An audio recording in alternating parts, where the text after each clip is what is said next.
Let's talk about something we all do, worry.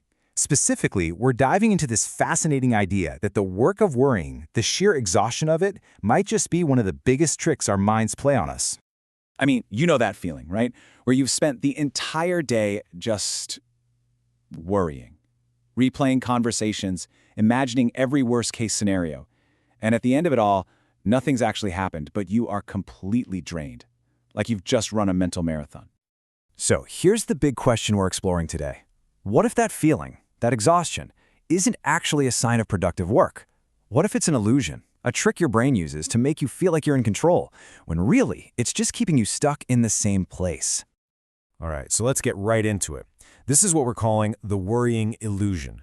See, the reason worrying is so sneaky, so seductive, is that it doesn't feel like you're just panicking. No, it feels like you're being busy. It feels responsible, right? Like you're doing your homework on a problem. But you gotta ask yourself, if all this worrying actually worked, wouldn't things be solved by now? Okay, so to really get why we do this, we've got to look under the hood at how our brains are actually wired. Turns out this tendency to worry isn't some new age problem or a personal flaw. It's an ancient feature, a survival program that's been running for, well, thousands and thousands of years. Think about it. For pretty much all of human history, being able to predict what was coming next was survival. That was the whole game.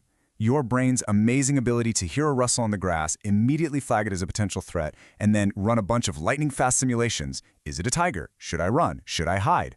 That was the single most important skill for staying alive. And here's the thing. That system was brilliant. It was perfectly tuned for the kind of world our ancestors lived in. The threats were immediate, like a predator showing up right in front of you. They were physical. You had to do something with your body. And the decision was usually pretty simple, right? Binary. You either fight or you run. There was always a direct line from thinking about the problem to doing something about it. But fast forward to today. Now look at the kinds of threats we deal with. They're almost never immediate or physical. They're abstract, they're complicated, they're ongoing. I mean, you can't exactly fight or flee a fluctuating stock market, can you? Or that awkward email you got from your boss. And that is the fundamental mismatch. That's the whole problem right there.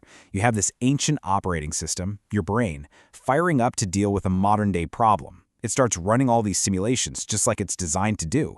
But because there's no clear physical action to take, the program never ends. The loop never closes. It just keeps spinning and leaves you totally exhausted for no reason.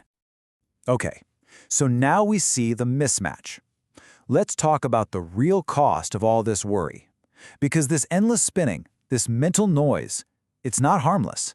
It's actually incredibly expensive. It drains our mental resources, and ironically, it gets in the way of our ability to solve the actual problems.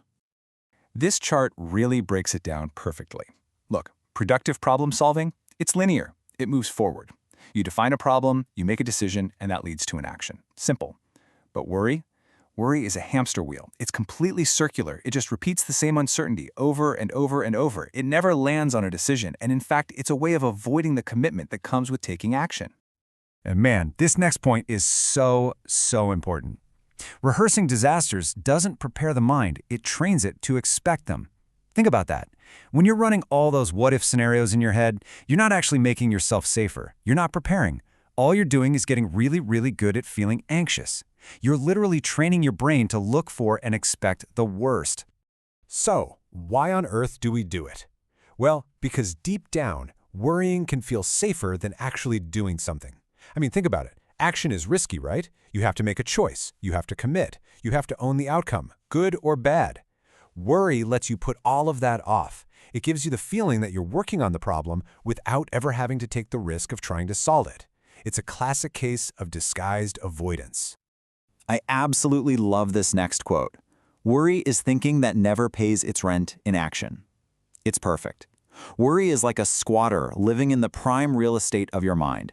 It takes up all this space, it uses up your energy, it consumes your focus and your time, but it gives you absolutely nothing back. It produces zero value.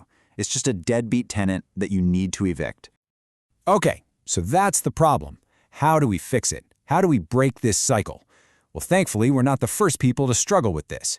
Ancient philosophers, especially the Stoics, were basically obsessed with this exact issue, and they came up with a really practical, no-nonsense framework to help you separate the useful thoughts from all that useless mental noise. And here's the core idea behind their approach. It's so simple but so powerful. They believed that if a thought does not point to a concrete action you can take, it does not deserve your prolonged attention. That's it. They weren't saying don't have concerns. They were saying let's just get rid of the useless ones. Their filter was just, can I do something about this? If the answer is no, then it's just a distraction. Let it go. And this is how you put that idea into practice. It's a simple 3-step test. So the next time you feel yourself starting to spin out, you stop and you ask yourself these 3 questions. Step 1, what is the specific problem? Not the big scary cloud of fear, but the actual definable issue. Step 2, what is just one action I can take right now that's within my control? And step 3, the big one, if there's no action possible right now, can I give myself permission to let this go? What this test does is it helps you see worry for what it really is. It pulls back the curtain. You realize it's not some deep, important strategic thinking. It's just noise. It's like it wears this very serious, very important-looking mask. But once you apply this test, you pull the mask off and realize there's nothing there. Now, it's really important to get this part right. This isn't about becoming passive or just not caring about anything. It's actually the complete opposite. It's about being strategic with your energy. It's about refusing to waste your precious time and attention on things that are totally outside your control, so that you can pour all of that focus into the things you can actually influence. It's about taking your power back. So as we start to wind down here, I want to leave you with this question. Just take a second and really think about it.